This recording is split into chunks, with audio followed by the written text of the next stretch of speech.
Bismillahirrahmanirrahim. Assalamualaikum warahmatullahi wabarakatuh. Waalaikumsalam warahmatullahi wabarakatuh. Selamat siang Bapak-Ibu semuanya. Siang, Bu. Ya, gimana kabarnya hari ini semuanya? Sehat? Sehat.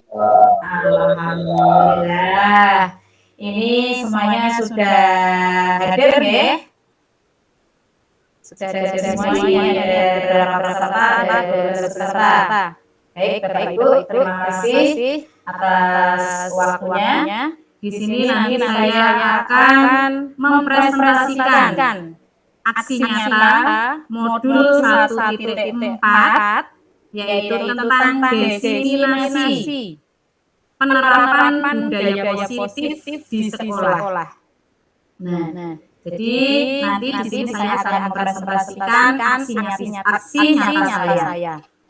Untuk itu sebelum dimulai kegiatan hari ini, saya minta untuk memimpin untuk membacakan doa terlebih dahulu kepada Pak Mamat Nasoleh ya, untuk memimpin untuk berdoa nih Pak.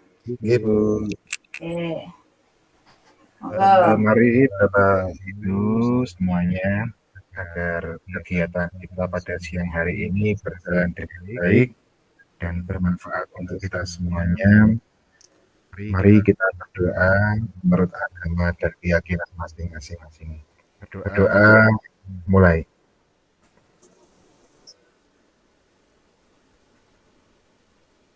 Berdoa selesai.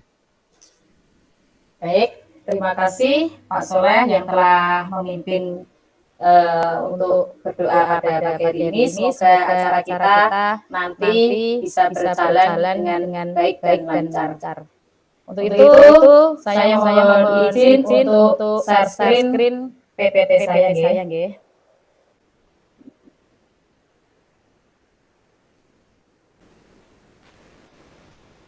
Sudah terlihat Bapak Ibu semuanya? Sudah, Bu. Sudah terlihat nggih?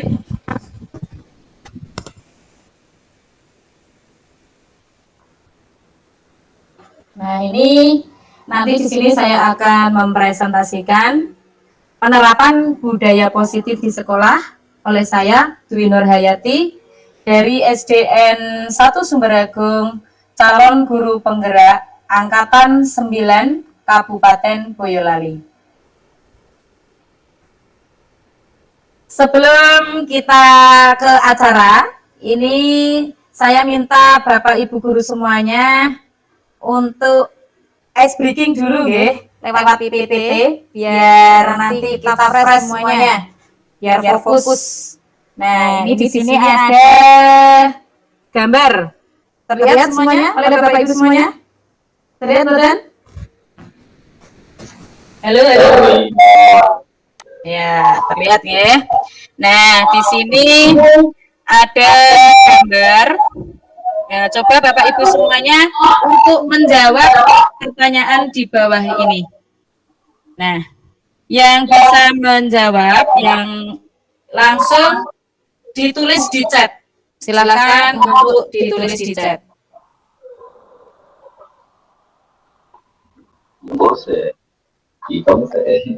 Ya, nggak apa-apa. Silakan dihitung. Saya kasih waktu 10 menit. Monggo untuk yang lainnya juga ikut menjawab. Yang sudah bisa langsung untuk menuliskan di chat nggih.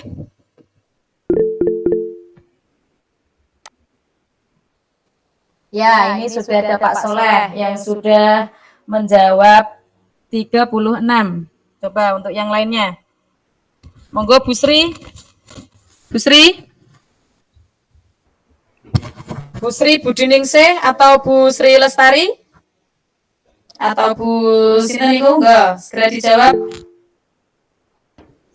Ya, ini sudah ada Pak Dana yang menjawab 35. Yang lainnya masih menghitung untuk memasukkan ke chat.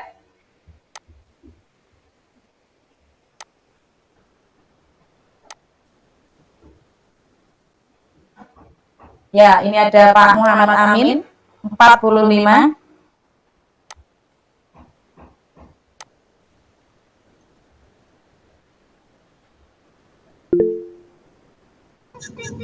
Ya, 19 Bu. 19 ya. Kuning jawab 19. Ditulis di chat, Bu.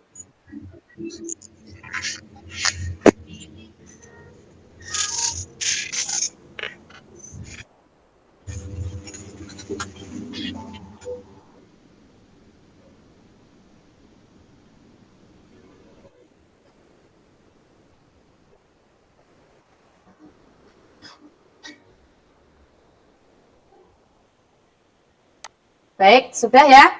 Coba untuk Bu Sri Budiningsih tadi menjawab 19.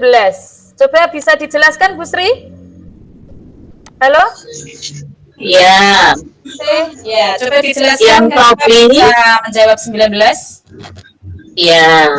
Topi itu karena ada topinya 3, jumlahnya 30, berarti satu topi itu 10. Ya, baik. Kita sudah dapat 10, berarti yang nomor 2 itu ada kayak notasi itu, berarti itu saya anggap 6. Ya. Jadi yang baris nomor 2, 6 ditambah 10, 22. Terus yang ketiga kita kembali lihat notasi itu 6 tambah 6 kan 12. Itu hasilnya 15, berarti kita anggap yang berwarna itu 3 areanya. Jadi yang terakhir itu 10 ditambah 3 ditambah 6, hasilnya 19. Iya, bagus untuk Bu Sri Budiningsih. Terima kasih atas jawabannya. Coba lagi satu lagi. Bapak siapa ini ya? Bapak Muhammad Amin.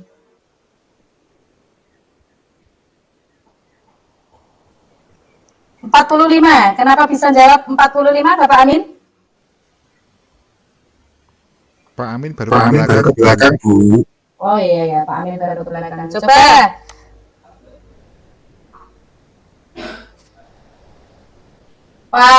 Pak Soleh aja. Pak Soleh ya, kenapa bisa menjawab berapa tadi Pak Soleh? Menjawab 36. Iya, topinya topinya kan 10. Ya. Topengnya 3. kemudian Kemudian itu itu notasinya 6. berarti kan Berarti kan 10 kali kali 3 3 sama dengan 30 tambah 6 sama dengan 36. Ngoten Bu. Oh iya, baik semuanya. Oke, terima kasih. Luar biasa semuanya ya.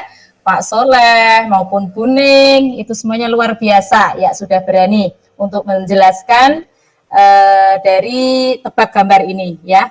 Oh, ini ada, berarti topinya berapa tadi topinya? Topinya berapa? Topinya 10 Bu. Ya, Kita tidak melihat kalau itu perkalian, kirain penjumlahan semua. iya, ya, berarti kurang cermat Kurang sedikit ya. fokus. Iya, kurang fokus. Nah, jadi di sini ada topi 2 yang terakhir ini. Ada topi 2. Tadi untuk satu topinya berapa? 10 nggih? Topinya berapa tadi? Satu topinya 10. Satu topinya 10. Jadi kalau untuk 2 topi jadi 20. 20. Ya. Kemudian untuk topengnya tadi berapa? Topengnya 3. Nah, 20 kali 3. 20 kali 3 berapa? 60. Ditambah 60. Ya, 60. Kemudian ditambah di sini ada pagar. Pagarnya ada berapa di sini? Yang terakhir itu ada 2.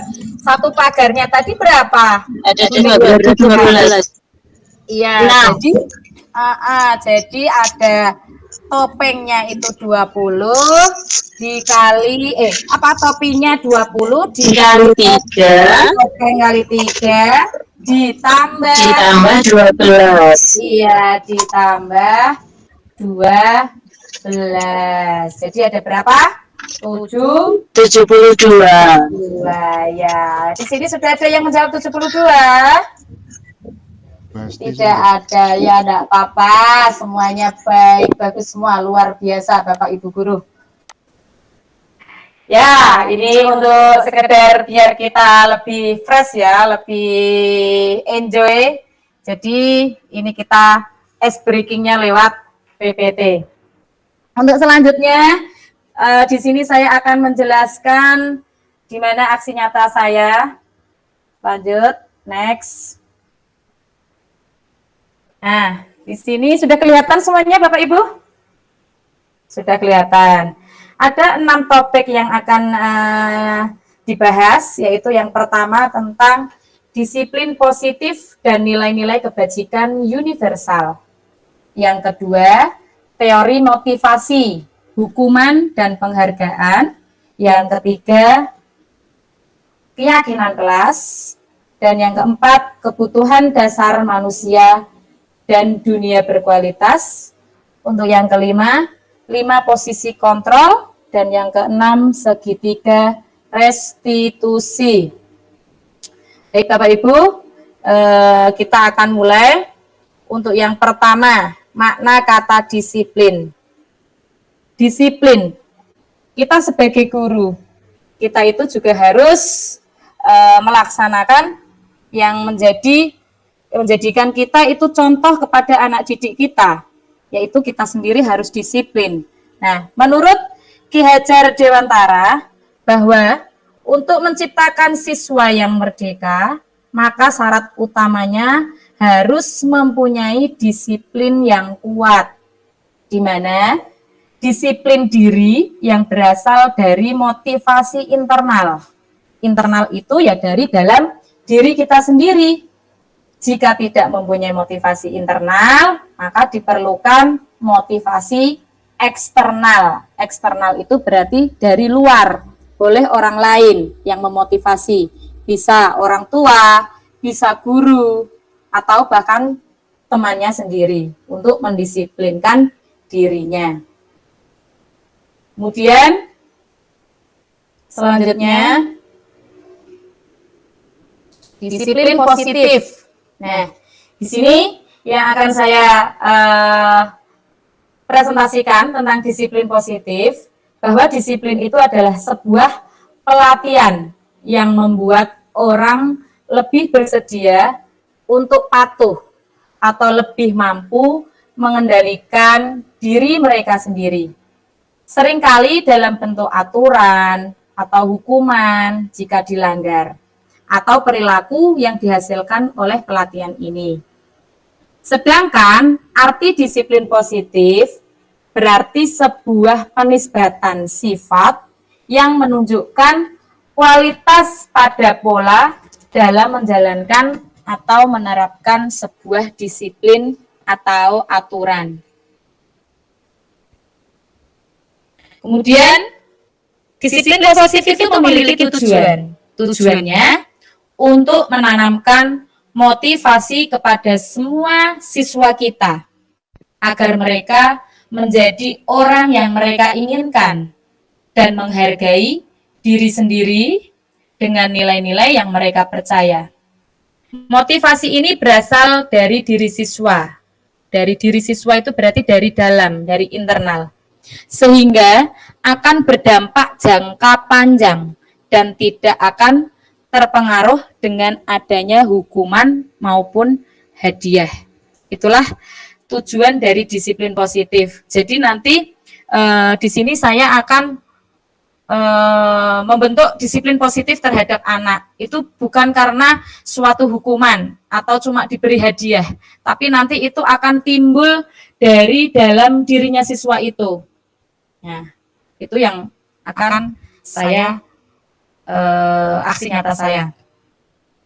Kemudian untuk motivasi perilaku manusia, menurut Diana Gosen, itu dibagi menjadi 3. Yang pertama, untuk menghindari ketidaknyamanan atau hukuman, seseorang berperilaku sehingga itu nanti dampaknya akan sangat panjang kepada anak tersebut jika anak tersebut mampu berperilaku sesuai dengan apa yang dia miliki.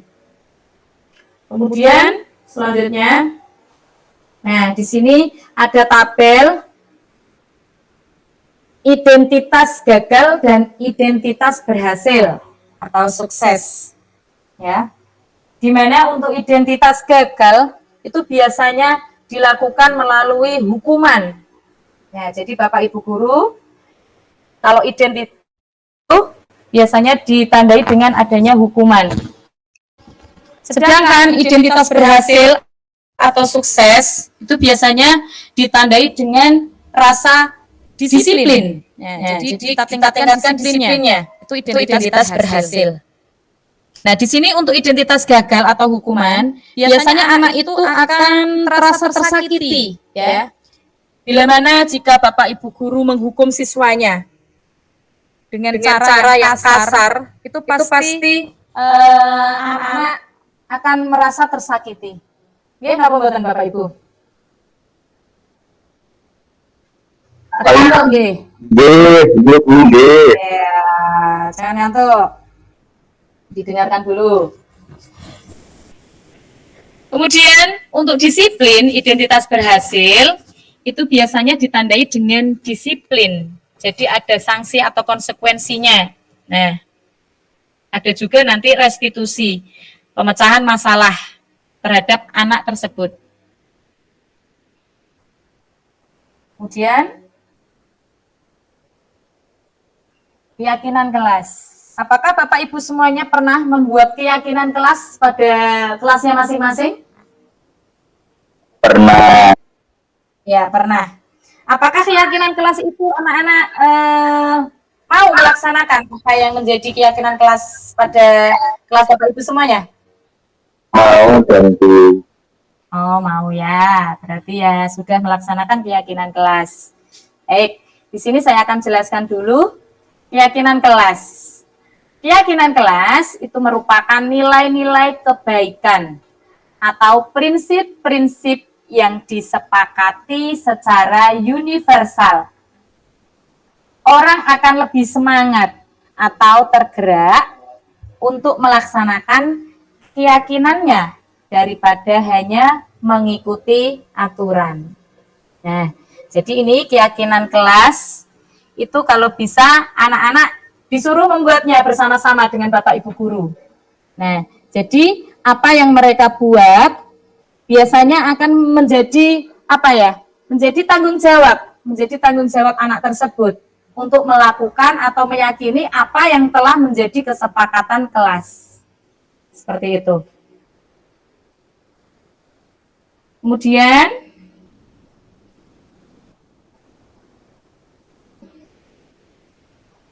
nah, untuk kebutuhan dasar manusia, nanti ada kebutuhan dasar manusia, ada 5 posisi kontrol, dan ada segitiga restitusi. Nah, baik Bapak Ibu semuanya, ini ada pertanyaan pemantik. Nah, nanti Bapak Ibu bisa menjawab. Nah, saya bacakan dulu ya. Atau ini minta tolong untuk membacakan. Coba. Pak Danang. Coba dibacakan. Pertanyaan pemantik. Ibu Ambar, guru wali kelas 2A di SD Pelitahadi, sedang bingung menghadapi ulah salah satu murid di kelasnya. Doni, beberapa anak di kelas 2A telah datang padanya dan mengeluhkan Doni yang sering kali meminta bekal makanan siang mereka dengan paksa. Jika Anda menghadapi situasi seperti Ibu Ambar, apa yang akan Anda lakukan? Menurut Anda, kira-kira apa alasan Doni melakukan hal itu? Ya, ini ya. Jadi untuk pertanyaan pemantiknya ini ada Ibu Ambar, guru wali kelas 2A. Nah, dia bingung.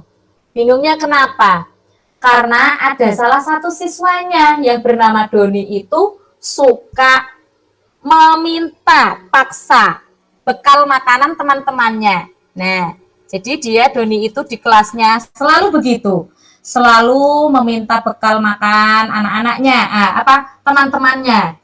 Nah, Jika ini terjadi pada Bapak Ibu guru semua ya, yang di sini, menurut Bapak Ibu, apa yang akan Bapak Ibu lakukan? Kenapa juga Doni melakukan hal tersebut? Monggo dijawab, coba.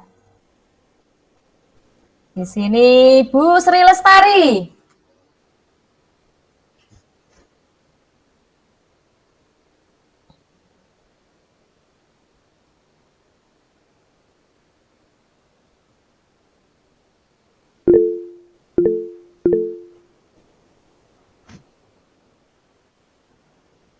Bu Sri Budiningsih. Bu Sri. Halo Bu Sri. Tidak dengar lagi Bu Sri. Ya, langsung kecat aja ya. Coba, jika Bapak Ibu guru semuanya itu jadi Bu Ambar, ketika menemui murid-muridnya, itu ada salah satu murid ya di kelasnya itu yang suka ngambil atau meminta paksa makan bekal teman-temannya. Apa yang akan Bapak Ibu guru lakukan? Ayo, coba ditulis di chat.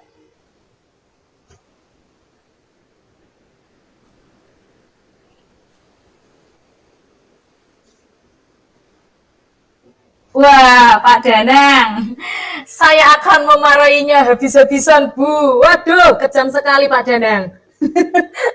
Lanjut. Ayo, siapa lagi nih yo?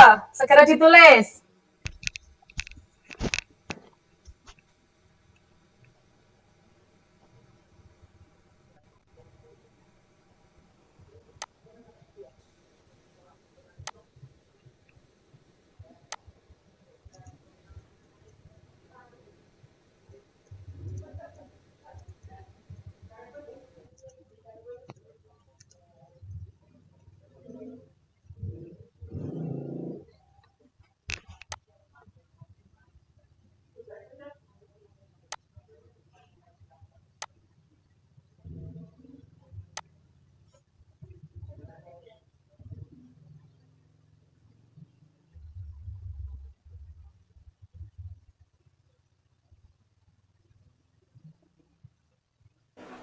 Baik, sudah ada Bu Hasti Sundari.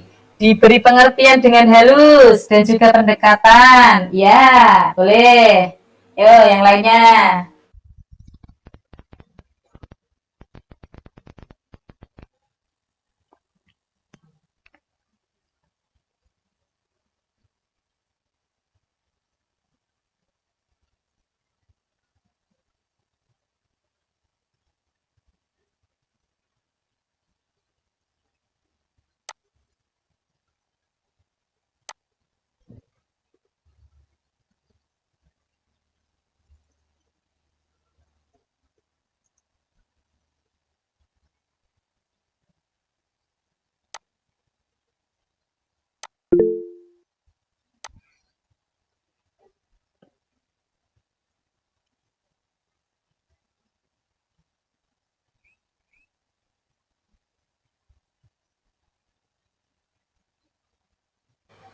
Baik, di sini sudah ada Bapak Muhammad Amin, dinasehati Bu. Ya, bagus, dinasehati.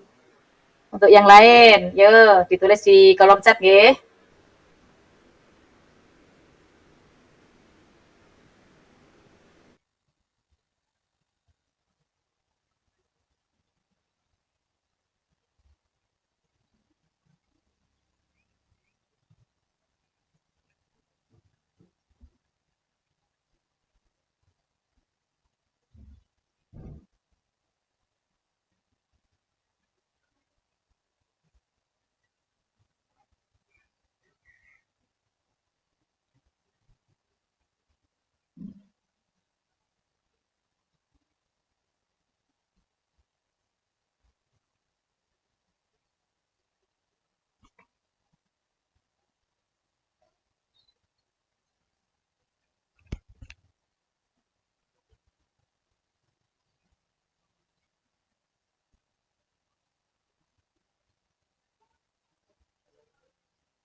Baik, sudah ada Pak Daryono.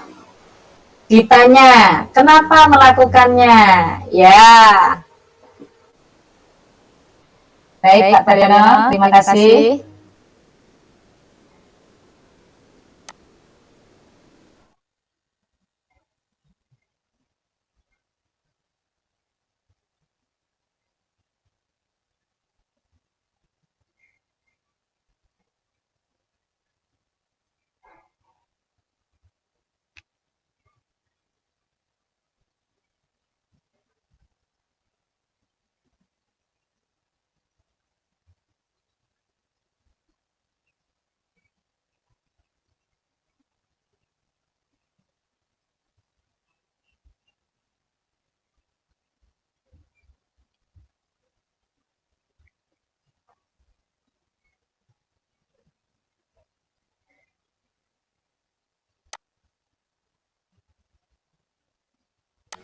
Baik, ini sepertinya pada jaringannya pada error ya.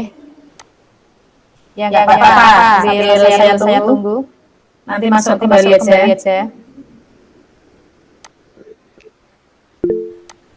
Ada Bu Kusmartini, didoakan biar sadar. Ya, didoakan yang baik-baik ya. Ya Bu ya, biar sadar.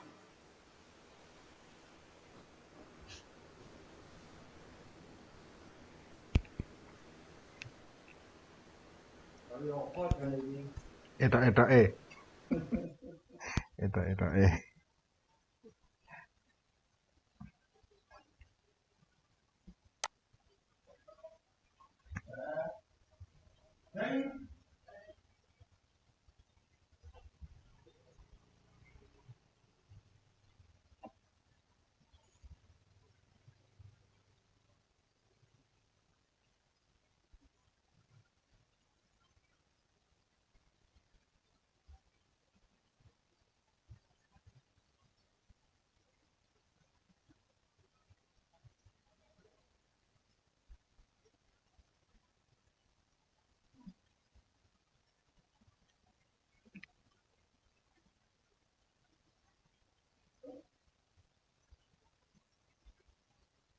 Baiklah, cukup saja.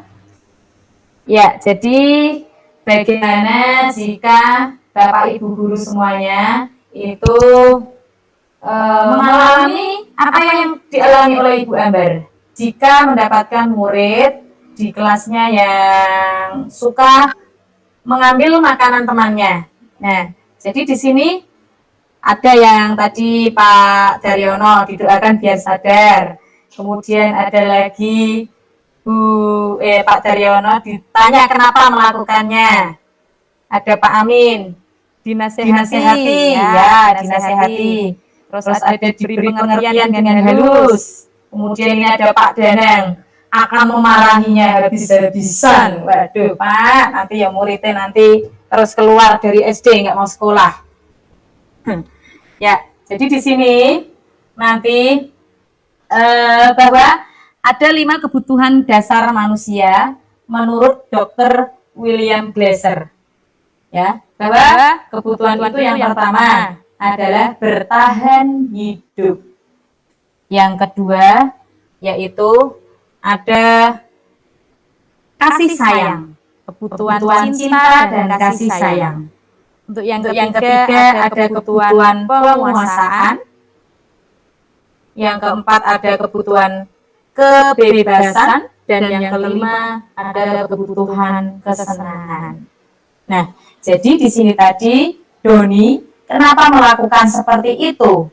Karena mungkin Doni itu merasa dia lapar, ya lapar, tidak membawa bekal makanan.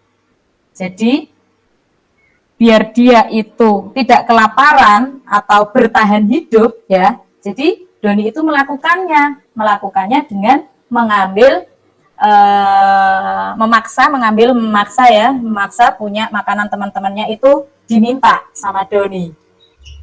Nah, itu jadi 5 kebutuhan dasar hidup yang dimiliki Doni. Yang pertama itu bertahan hidup, karena Doni merasa kelaparan. Dengan meminta bekal makanan teman-temannya, Doni merasa dia tercukupi.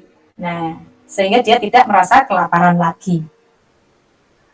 Kemudian untuk yang kedua, kebutuhan cinta dan kasih sayang. Nah, kalau tidak ada cinta dan tidak ada kasih sayang, bagaimana perasaan kita? Bagaimana perasaan kita, Pak Danang? Kalau tidak ada cinta dan tidak ada kasih sayang, Pak Danang? Halo? Bagaimana? Kalau kita hidup di dunia ini tidak ada kasih sayang.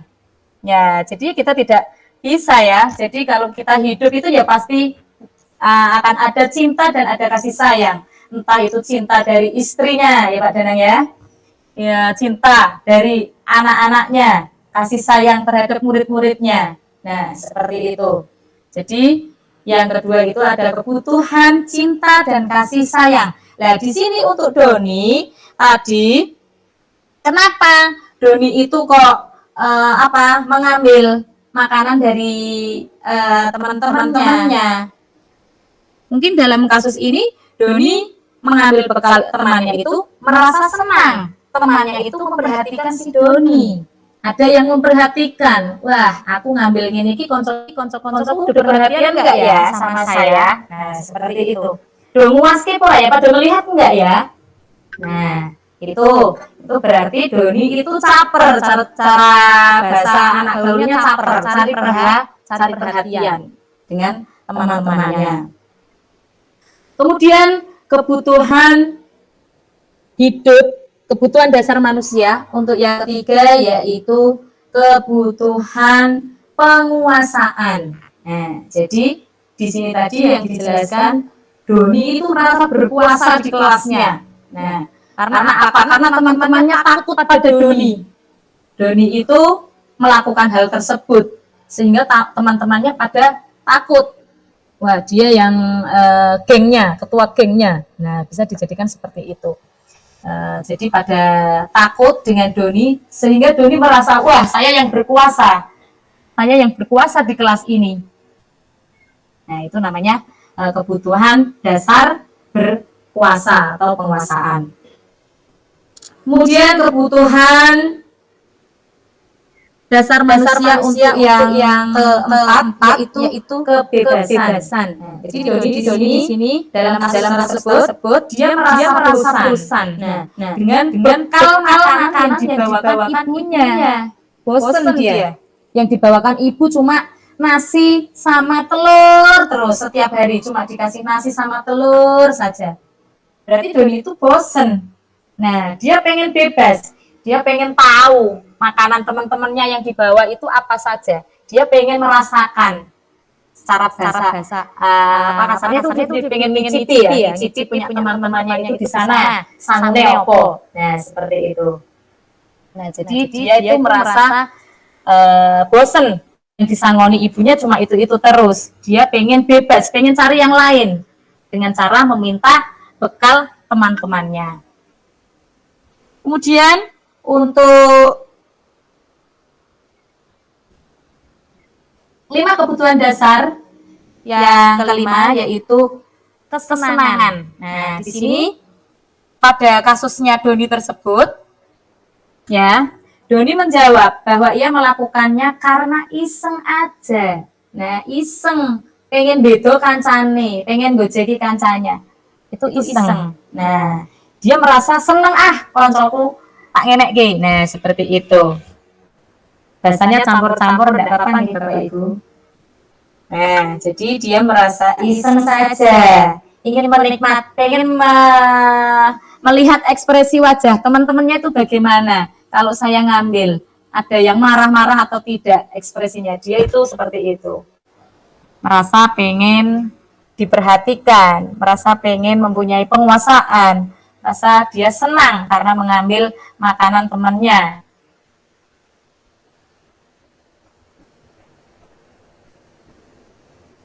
Tuh, nggih. Kemudian untuk selanjutnya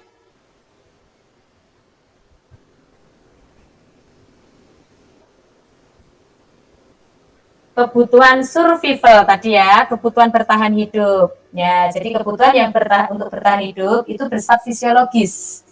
Misalnya kesehatan, rumah, makanan, kebutuhan biologis sebagai bagian dari proses reproduksi, termasuk kebutuhan untuk tetap bertahan hidup. Seperti tadi Doni merasa lapar, jadi kebutuhan hidupnya belum terpenuhi, sehingga dia meminta bekal teman-temannya, karena dia ingin kenyang untuk bertahan hidup.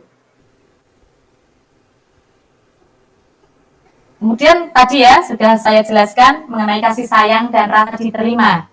Itu kebutuhan akan hubungan dan koneksi sosial. Kebutuhan untuk memberi dan menerima kasih sayang dan kebutuhan untuk merasa menjadi bagian dari suatu kelompok. Kebutuhan ini juga meliputi keinginan untuk tetap terhubung dengan orang lain seperti teman, keluarga, pasangan hidup, teman kerja, binatang, peliharaan, dan kelompok di mana kita tergabung. Kebutuhan yang 3 tadi, penguasaan atau power. Jadi Doni tadi merasa berkuasa di kelasnya, karena dia yang merasa paling ditakuti teman-temannya. Kebutuhan ini berhubungan dengan kekuatan untuk mencapai sesuatu, menjadi kompeten, menjadi terampil, diakui atas prestasi dan keterampilan kita, didengarkan dan memiliki rasa harga diri. Kebutuhan ini meliputi keinginan untuk dianggap berharga, bisa membuat perbedaan, bisa membuat pencapaian kompeten, diakui, dihormati. Ini meliputi self-esteem dan keinginan untuk meninggalkan pengaruh. Yang keempat, 5 kebutuhan dasar hidup tadi. Yang keempat adalah kebebasan, di mana kebutuhan untuk bebas adalah kebutuhan akan kemandirian, otonomi, memiliki pilihan dan mampu mengendalikan arah hidup seseorang. Anak-anak dengan kebutuhan kebebasan yang tinggi menginginkan pilihan. Mereka perlu banyak bergerak, suka mencoba-coba, tidak terlalu terpengaruh orang lain, dan senang mencoba hal baru dan menarik. Seperti tadi Doni, dia bosen dikasih makanan ibunya yang hanya itu-itu saja. Dia merasa makanannya yang dibawakan itu-itu aja. Dia pengen dengan teman-temannya. Apa yang dimiliki teman-temannya? Dia ingin mencoba. Dia tertarik dengan apa yang dibawa teman-temannya. Itulah yang dimaksud dengan kebebasan. Kemudian yang kelima yaitu kesenangan. Nah, tadi sudah dijelaskan juga, nggih. Kesenangan merupakan kebutuhan untuk mencari kesenangan, bermain, dan tertawa. Siswa dengan kebutuhan kesenangan yang tinggi biasanya menikmati apa yang dilakukan, konsentrasi melakukan hal yang disenangi, suka permainan, suka mengoleksi barang, dan suka melucu atau bergurau. Bagi Doni tadi, itu dikira Doni yang melucu, karena dia merasa orang yang diperhatikan di kelasnya. Padahal itu tidak. Teman-temannya pada marah karena apa yang dibawa bekalnya selalu setiap hari itu diminta oleh Doni. Nah, bagi Doni itu hal yang wajar karena dia pengen mencari kesenangan. Aku senang kok seperti ini. Nah, tapi tidak tahu dia merugikan teman-teman yang lain.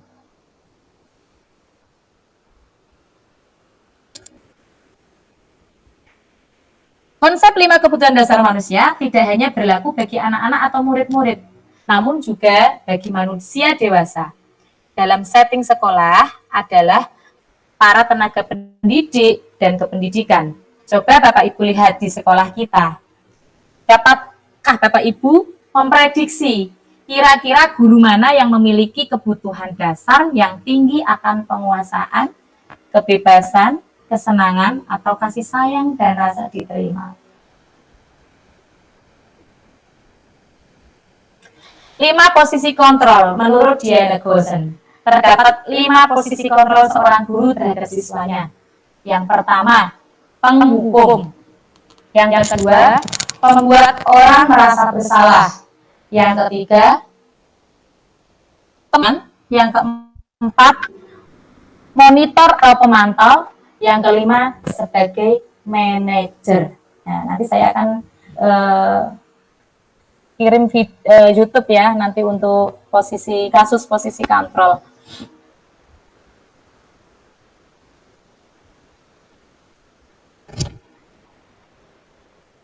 Nah, coba nanti Bapak Ibu semuanya silakan untuk diperhatikan. Sebentar ya.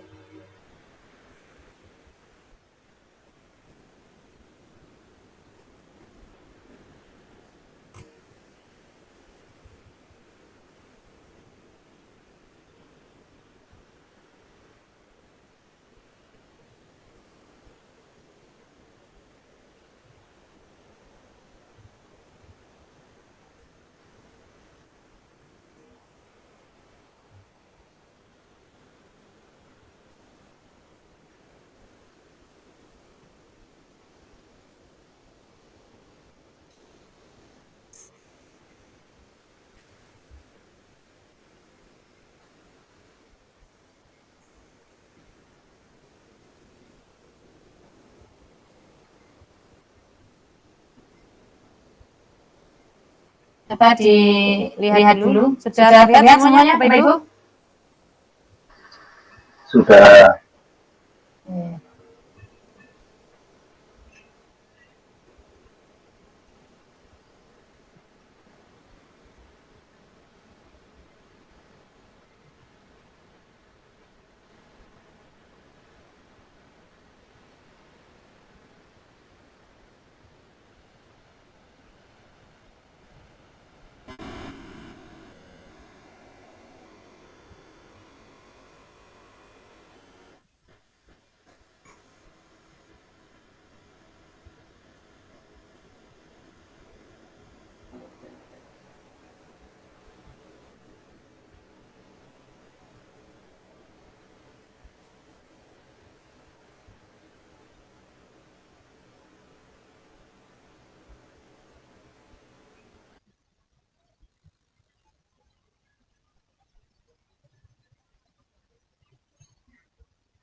Salam bahagia Ibu dan Bapak guru hebat.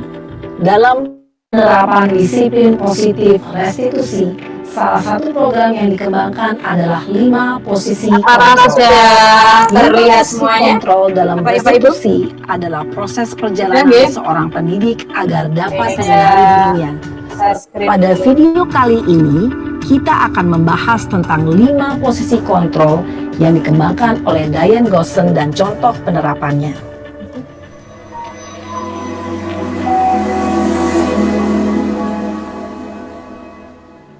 Lima posisi kontrol itu adalah 1. Posisi penghukum, 2. Posisi pembuat merasa bersalah, 3. Posisi teman, 4. Posisi pemantau atau monitor, dan 5. Posisi manajer. Untuk lebih memahami kelima posisi tersebut, mari kita saksikan kasus Naren yang terlambat hadir 20 menit di sekolah dan melihat bagaimana kelima posisi kontrol dalam menghadapi masalah tersebut.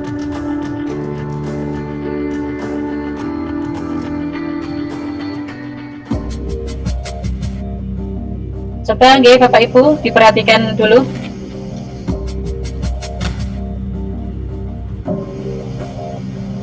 Naren! Sini kamu! Selamat pagi, Bu. Selalu terlambat. Kamu deh, pasti terlambat. Maaf, Bu. Saya... Apa? Apa coba? Alasan kamu apa lagi? Kapan sih kamu tidak terlambat? Malas sekali ya kamu jadi anak. Saya Dasar pemalas. Gak kapok-kapok sih kamu. Sudah berapa kali terlambat? Sana. Kamu keliling lapangan basket 2 kali. kenapa saya harus ke lapangan basket, Bu? Kenapa? Kamu mau lawan ibu? Berani-beraninya jawab. Sudah terlambat, masih berani jawab pula.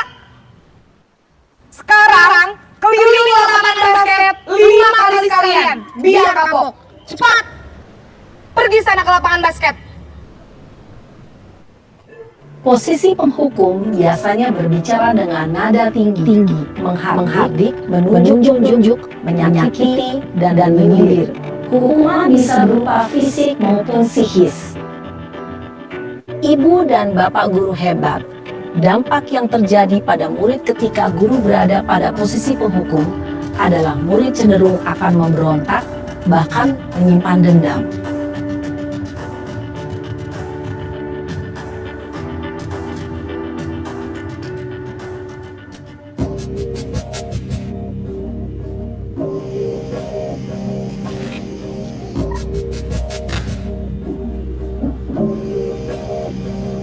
Naren!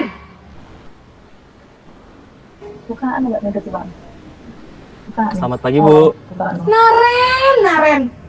Kamu kenapa terlambat lagi, nak? Ya Tuhan, Naren. Kamu senang ya bikin ibu susah ya? Kalau kamu terlambat lagi, nanti ibu yang ditegur bapak kepala sekolah, nak. Disangka ibu anak kamu. Duh, gimana ini? Maaf, Bu. Duh, Gusti Naren. Kamu suka ya kalau ibu ditegur bapak kepala sekolah? Terus, sekarang ibu harus tulis apa ini di buku absen? Ini kamu sering terlambat loh. Ibu harus apa coba? Maaf, Bu. Maaf sekali. Ya sudah, lain kali jangan bikin ibu susah lagi ya, nak ya. Ibu tidak akan kuat lagi kalau begini terus.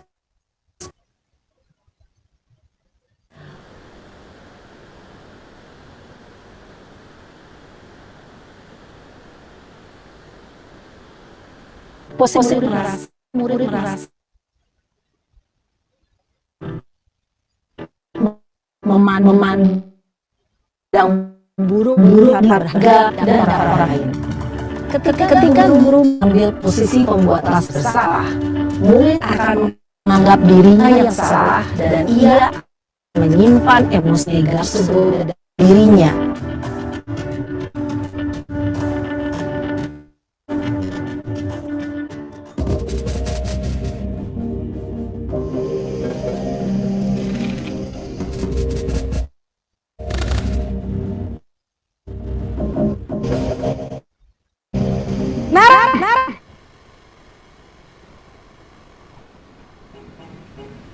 Bu. Wah, lambat lagi ya saya. Ibu, habis ibu saya ngomongkan saya ya, Bu. Kamu ternyata ibu kamu. Kamu bukan anak yang paling kencang. Kok lambat sih? Ya, Bu. Selamat bangun tadi. Jadi, pun saya kincang. Gak kerja. Bu.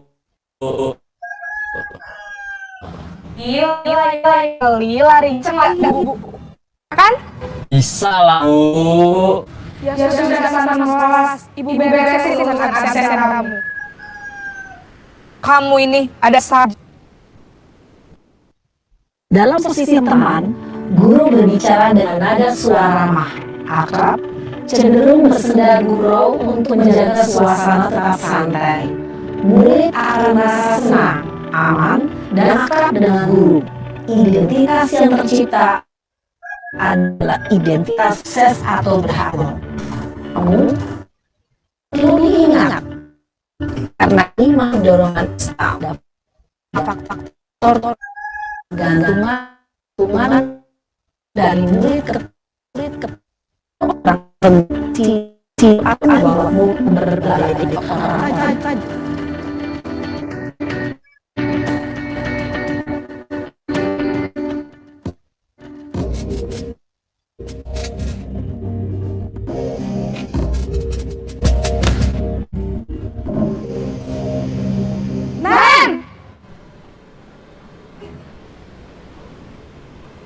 Selamat pagi, Bu.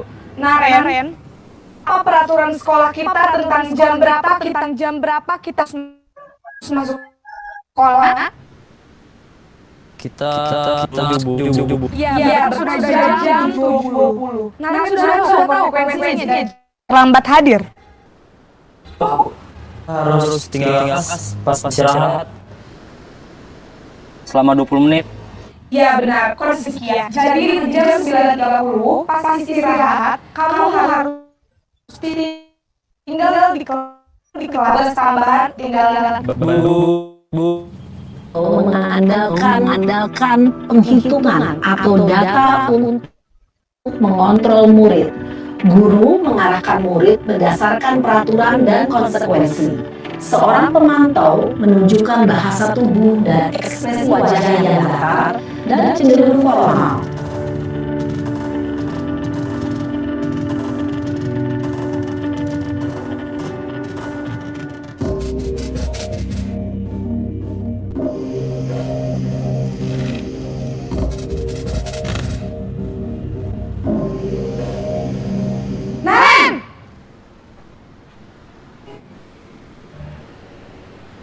Selamat pagi, Bu.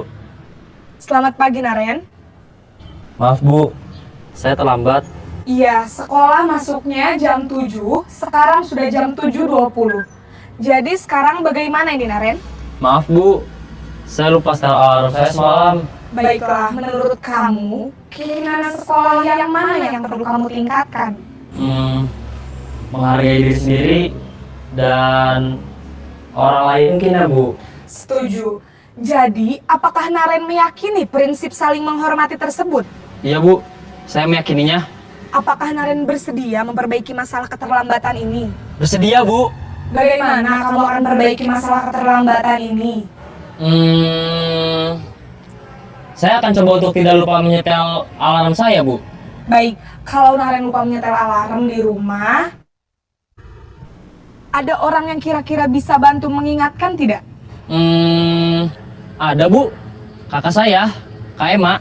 Ada lagi selain Kak Ema? Selain Kak Ema, ada ibu saya. Baik, jadi yang mengingatkan Naren adalah Kak Ema dan ibu kamu ya? Kira-kira akan mulai setel alarm kapan nih, Naren? Setelah pulang sekolah, akan segera saya lakukan. Baik, jadi Naren akan setel alarm untuk bangun besok pagi dan akan diingatkan oleh kakak dan ibunda Naren ya. Ada lagi yang mungkin perlu dilakukan, Naren? Agar tidak terlambat bangun lagi. Tidak ada, Bu. Baik, Naren. Terima kasih untuk kerjasama kamu. Sekarang kamu perlu kembali ke kelas untuk belajar. Baik, Bu. Terima kasih.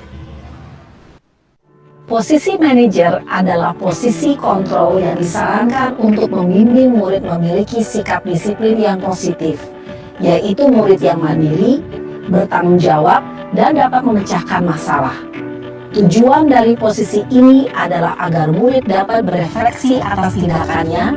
Guru akan dengan tulus memberikan pertanyaan-pertanyaan bermakna, sehingga membuat murid dapat belajar dari kesalahannya dan mencari sebuah solusi untuk menyelesaikannya. Ibu dan bapak guru hebat, setelah mengamati adegan kelima posisi tadi, kira-kira posisi mana pada ideal? Posisi mana yang dapat menjaga prestasi murid? Ya, tentu posisi manajer. Posisi ini memang posisi ideal yang ingin dituju Sudah, Bapak Ibu sudah melihat video yang saya paparkan.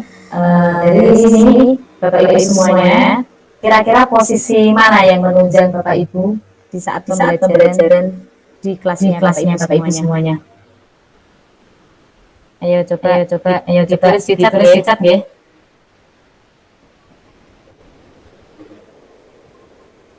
Posisi yang paling tepat menurut Bapak Ibu, posisi yang mana? Posisi manajer, Bu. Iya, posisi manajer. Baik, Pak Danang, itu adalah posisi puncak ya. Jadi posisi manajer itu adalah posisi yang menjadikan guru itu menjadi lebih bijaksana terhadap murid-murid kita. Kemudian aksi nyata yang saya buat di sini pada kelas saya, kemarin ada salah satu siswa yang terlambat datang ke sekolah. Ya, jadi di sini nanti saya akan menerapkan tiga restitusi. Yang pertama, menstabilkan identitas. Yang kedua, validasi tindakan yang salah. Dan yang ketiga, tentang keyakinan kelas. Stop. Ya, jadi di sini akan saya kirimkan aksi nyata di kelas saya.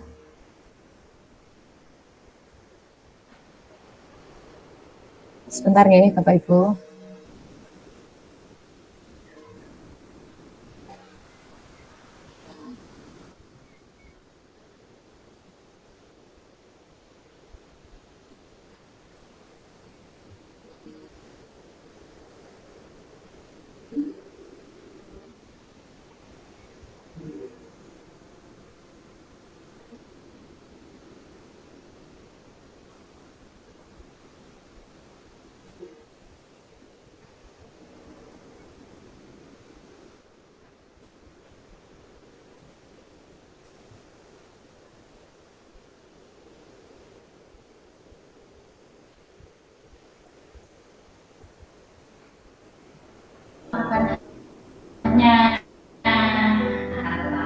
Di sini aksi nyata yang saya buat.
Yang salah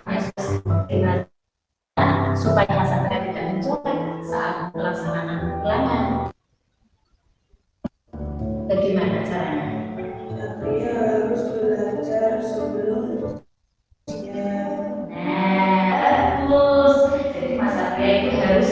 belajar sebelum ulangan supaya nanti mendapatkan nilai yang lebih bagus. Jadi tidak perlu mencontek, tetapi malamnya harus belajar terlebih dahulu. Apakah Mas Satria ingat keyakinan kelas yang kita buat pada semester awal ini?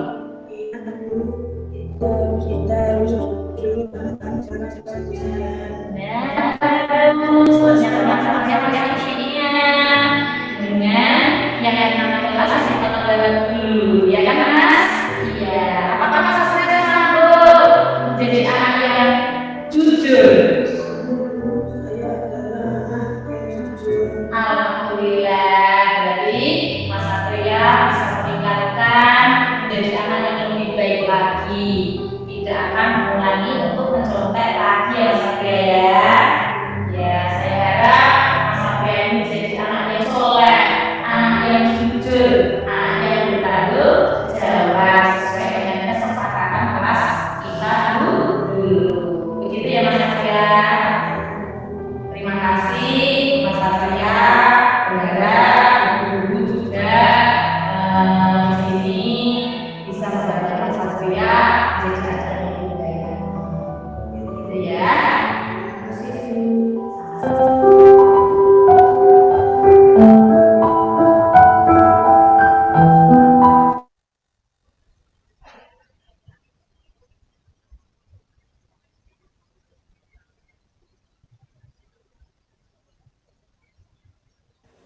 Ya. Baik, terima kasih semuanya. Itu tadi video aksi nyata saya yang saya terapkan di kelas saya. Jadi kita sebagai guru itu tidak harus untuk menghukum ya, untuk menghukum anak.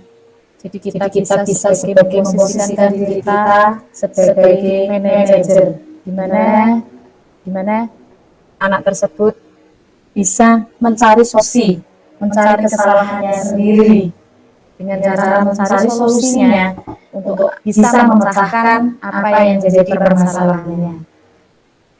Dari kasus tersebut, anak murid saya tadi kelas itu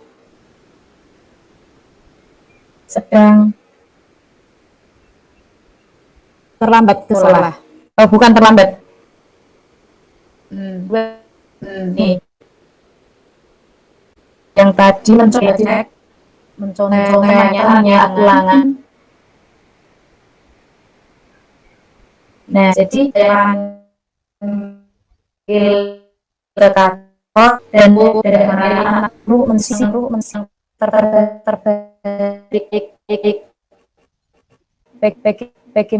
bagaimana cara perseputaannya menggunakan diksi yang menunjukkan identitas dari mana menanyakan itu karena bahwa kalau saya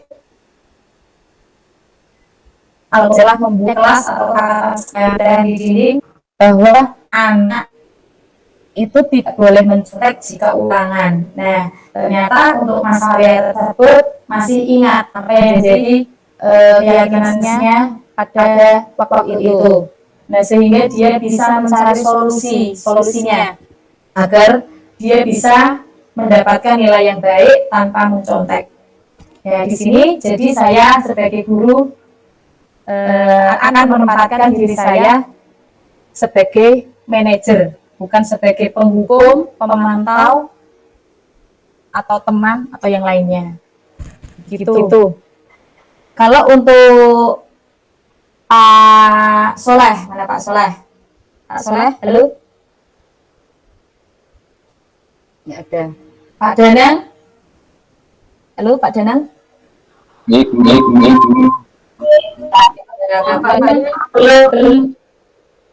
Ya, ada posisi jika ada penghukum, ya sebagai penghukum ya. Nah, tadi setelah saya paparkan sudah ada gambaran belum Pak Danang? Sudah, Bu. gambaran bahwa pembungkuk itu tidak perlu kita lakukan ya. Nanti efeknya akan membuat anak itu menjadi tersakiti atau menjadi pendendam. Nah, ya, jadi jangan dilakukan ya Pak Danang ya. Kalau bisa guru harus bisa menjadi contoh yang baik kepada anak didik kita ya dengan posisi sebagai manajer. Begitu ya Pak Danang ya? Ya. Nah, Bapak Ibu semuanya juga ya. Ya. Itu saja paparan dari saya, presentasi aksi nyata dari saya. Saya cukupkan sekian. Berdoa dulu nggih sebelum kita tutup nggih. Coba untuk Pak Danang ditutup dulu Pak Danang. Oh, tanya jawab. Oh ya, sebentar.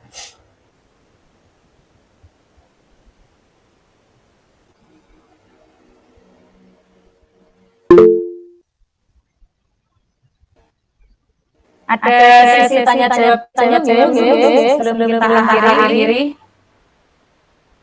Ya, coba. Ada yang raise hand? Monggo Pak Danang. Ya, Bu, pertanyaan ini diskusi, apakah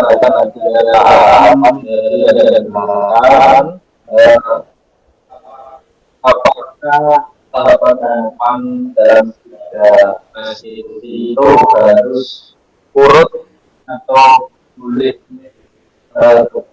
diacak?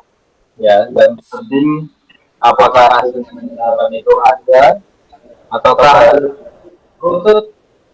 Begitu Bu, pertanyaan dari saya. Terima kasih. Ya. Baik Pak Danang, terima kasih.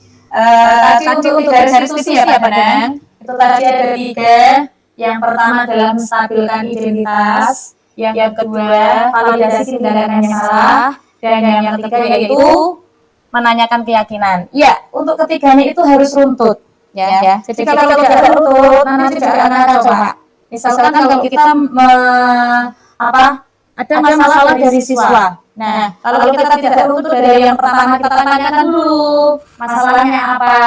Nah, itu kan menstabilkan identitasnya. Nah, ada apa? Bagaimana? Nah, itu menstabilkan identitas. Kemudian untuk yang kedua, validasi tindakan yang salah. Kenapa kamu kok bisa melakukan itu? Nah, kenapa kamu bisa mencontek? Nah, itu kan yang kedua, harus runtut Pak. Kalau tidak runtut nanti akan kacau. Kemudian untuk yang ketiga, itu tadi ada menanyakan keyakinan. Nah, yang terakhir kita agak slow ya, menanyakan keyakinannya. Yang dulu pernah kalian buat, yang dulu pernah kalian sepakati waktu membuat keyakinan kelas itu apa. Nah, sehingga anak itu akan mencari solusinya yang telah dibuat dulu. Oh iya, dulu aku pernah membuat keyakinan kelas, kesepakatan kelas dengan guruku bahwa tidak boleh mencontek saat ulangan. Kalau tidak boleh mencontek, harus ada solusinya. Solusinya bagaimana? Ya, solusinya harus belajar yang rajin sebelum ulangan. Nah, itu jadi ada 3 titik yang harus runtut. Begitu ya Pak Danang? Iya, jelas ya Pak. Jadi harus runtut ketiga-tiganya urut dari depan. Gitu nggak? Ya. Ada pertanyaan yang lain? Monggo, Pak Amin. Boten. Pak Daryono. Tidak. Ya, sudah. Pak Danang lagi nih ya. Pak Danang, silakan untuk memimpin berdoa, Pak. Ya, terima kasih waktunya dan diberikan kepada saya untuk mengakhiri sesi pada hari ini.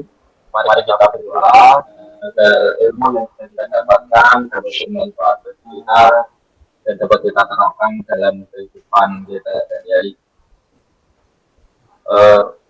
Berdoa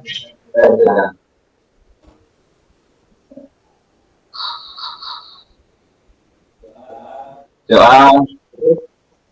Terima kasih. Assalamualaikum warahmatullahi wabarakatuh. Waalaikumsalam warahmatullahi wabarakatuh. Terima kasih Pak Danang telah memimpin doa pada acara hari ini. Terima kasih juga untuk Bapak Ibu Guru yang telah mau bergabung untuk melaksanakan aksi nyata saya untuk memaparkan apa yang menjadi aksi nyata saya di kelas saya. Mungkin ada kurang lebihnya, saya minta maaf, saya mohon maaf yang sebesar-besarnya. Terima kasih. Wassalamualaikum warahmatullahi wabarakatuh. Waalaikumsalam.